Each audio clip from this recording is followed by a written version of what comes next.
Zee 24 तासनं समोर आणलेल्या operation खैरातचे राजकीय वर्तुळात आता तीव्र पडसाद उमटतायत। खैरातीवर सरकार टिकून असल्याची टीका ठाकरेंचे शिवसेनेचे खासदार संजय राऊत यांनी केली आहे। तर भाजपचा मित्रपक्ष असलेल्या शिवसेनेनं सुद्धा या प्रकरणाच्या चौकशीची मागणी केलेली आहे। बघूयात या संदर्भातला एक स्पेशल रिपोर्ट। ऑपरेशन खैरातचे राजकीय वर्तुळात तीव्र पडसाद।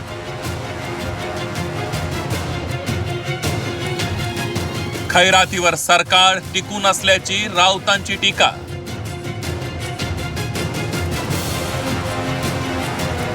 भाजपच्या मित्रपक्ष शिवसेनेनं केली चौकशीची मागणी।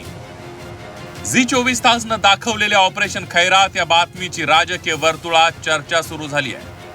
महसूल मंत्री चंद्रशेखर बावनकुळेंच्या आग्रहामुळे भाजप कार्यकर्त्याच्या कंपनीवर कोट्यावधी रुपयांच्या टीडीआरची खैरात झाल्याचं पाहायला मिळालं।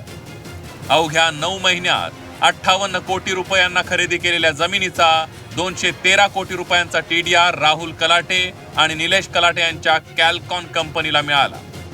जानेवारी 2025च्या रेडी रेकनर दरानुसार 11,74,062 स्क्वेअर फीट गुणिले 336 रुपये बरोबर 39,44,84,832 रुपये। 39,44,84,832 गुणिले 1.5 FSI बरोबर 59,17,27,248 रुपये होत होते। पण याच जमिनीचा रेडी रेकनर दर 9 महिन्यात 1,210 रुपये प्रति चौरस फुटांपर्यंत वाढवण्यात आला। त्यामुळे टीडीआरची किंमत वाढल्याचा आरोप होतोय। सप्टेंबर 2025 मध्ये रेडी रेकनर दर वाढवल्यानं टीडीआर ही महागला। हे पाहूया। 11,74,062 स्क्वेअर फीट गुणिले 1210 बरोबर 142,06,15,020 रुपये। 142,06,15,020 रुपये गुणिले 1.5 FSI बरोबर 213,09,22,530 रुपये। एवढा पैसा राहुल कलाटेंच्या कॅल्कॉन कंपनीनं कमावला। झी 24 तासनं बातमी प्रसारित केल्यानंतर त्याचे तीव्र पडसाद राजकीय वर्तुळात उमटले। संजय राऊतांनी सरकार खैरातीवर सुरू असल्याचा आरोप केला। भाजप कार्यकर्त्यांना हे रिटर्न गिफ्ट होतं का असा सवालही त्यांनी उपस्थित केला। नाही, मेहरबानीवरच हे राज्य चाललेलं आहे ना। खैरात ही सुरूच आहे। गौतम अडाणीवर खैरात, बिल्डरांवर खैरात, पार्थ पवार यांचं एक प्रकरण मध्यंतरी समोर आलं। अशी प्रकरणं राज्यकर्त्यांची समोर येत आहेत आणि ह्या खैरातीवरच हे राज्य टिकून आहे। खैरातीच्या बदल्यात भारतीय जनता पक्षाला काय मिळतं आहे? Return gift. त्या रिटर्न गिफ्टवर निवडणुका लढवल्या जातात। पुणे आणि पिंपरी चिंचवडमध्ये अशा प्रकारे जमिनींची आणि सवलतींची खैरात सरकारकडून कायम सातत्यानं होते। कारवाई काय केली पाहिजे म्हणजे बघा, चंद्रशेखर बावनकुळे यांच्या बाबतीमध्ये अशा तक्रारी आणि असे आरोप वारंवार होत आहेत। आता मुख्यमंत्र्यांनी मगाशी ज्या तपास यंत्रणेच्या गोष्टी केल्या, विश्वास ठेवा, तुमच्यावरती कसा विश्वास ठेवायचा नाही ठेवता येत। भाजपचा मित्रपक्ष असलेल्या शिवसेनेनंही या बातमीची गंभीर दखल घेतली आहे। चंद्रशेखर बावनकुळेंचं नाव या प्रकरणात आल्यानं या प्रकरणाची चौकशी व्हायला हवी अशी भूमिका शिवसेनेनं घेतली आहे।